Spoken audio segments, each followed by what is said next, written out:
There are hundreds and hundreds and hundreds of thousands of people in Gaza who rely on UNRWA's humanitarian work. In war-battered Gaza, a vital lifeline has been cut. Our humanitarian work needs to continue.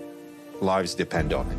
Several Western countries, including Australia, suspending funding to UNWRA, the UN's biggest aid agency in Gaza, which says nearly 90% of Gaza's 2.3 million people depend on it for survival. It's disproportionate and it's punitive. It will affect the children, the kids, the elderly, the sick, the dying, the wounded. Make no mistake, this will have the most appalling impact. The decision to pause funding made in the wake of allegations by Israel that 12 UNRWA employees were involved in the October 7 Hamas attacks. Hamas is a listed terrorist organisation, and it is unconscionable that even $1 Australian taxpayers' money could potentially go to benefit them.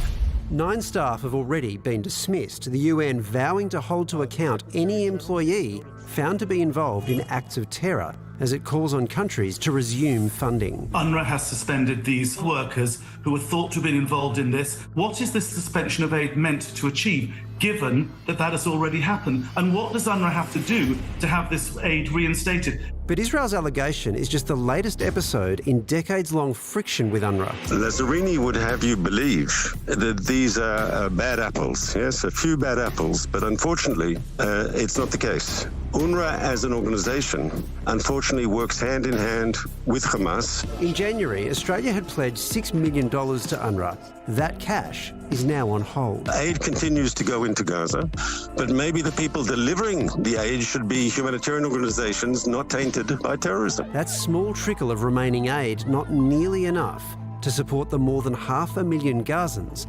currently facing catastrophic hunger as a famine looms. The biggest question of the Australian government is, why are you punishing the most desperate, the most needy people who are underneath these £2,000 bombs?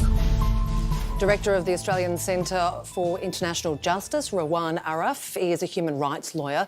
Rawan, funding has been paused while these allegations are investigated. They include one staff member kidnapping a woman and another person handing out ammunition. If any Australian aid is ending up, say, in the hands of Hamas, aren't we right to stop it?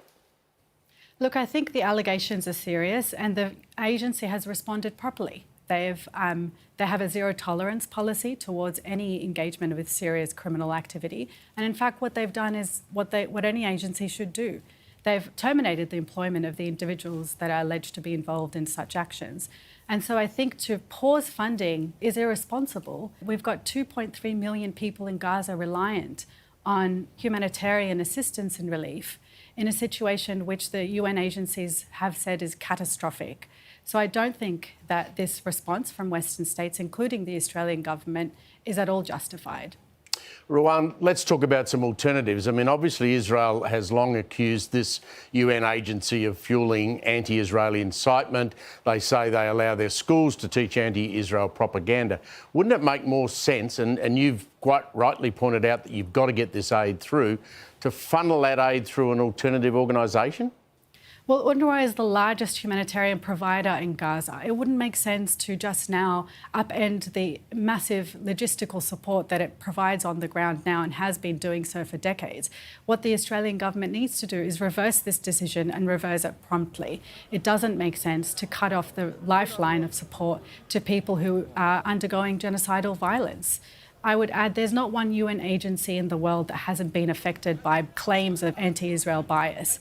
I think this is just an opportunity for Israel to dismantle the UNRWA altogether, because UNRWA is about Palestinian refugees and about the Palestinian right of return. I get that, but can't we find an alternative way? I mean, if there's another agency that can provide that aid, and let's just talk about what Australia is putting up there. It's millions of dollars of taxpayers' money. If it's so important to get it through, find another way.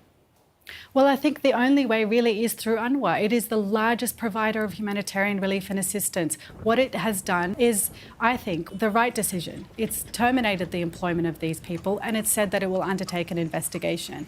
There's no reason to suggest that the remainder of the population of Gaza, which are protected people, should suffer for these allegations of a handful of people. So no, I don't agree. I don't think that there are other alternatives. I think UNRWA is the agency that should be supported and Western governments must reverse their decisions.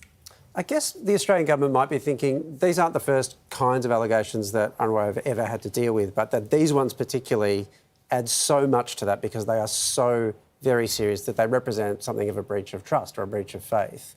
Would it be reasonable, do you think, for the Australian government to take that position that they can't take a risk in those circumstances? Look, I think what we have to remember is that 30,000 staff across UNRWA, and you have allegations of just 12 individuals, and yes, they're serious allegations and they should be investigated. That's 0.4%, I think, of the entire agency. It doesn't reflect the agency and the work itself and the urgent humanitarian relief that it provides to the protected Palestinian population in Gaza. So I do think that this is a massive beat-up. It just doesn't make sense. It's unbelievably cruel and it's illogical. Rawan, thanks so much for your time tonight. Thank you so much.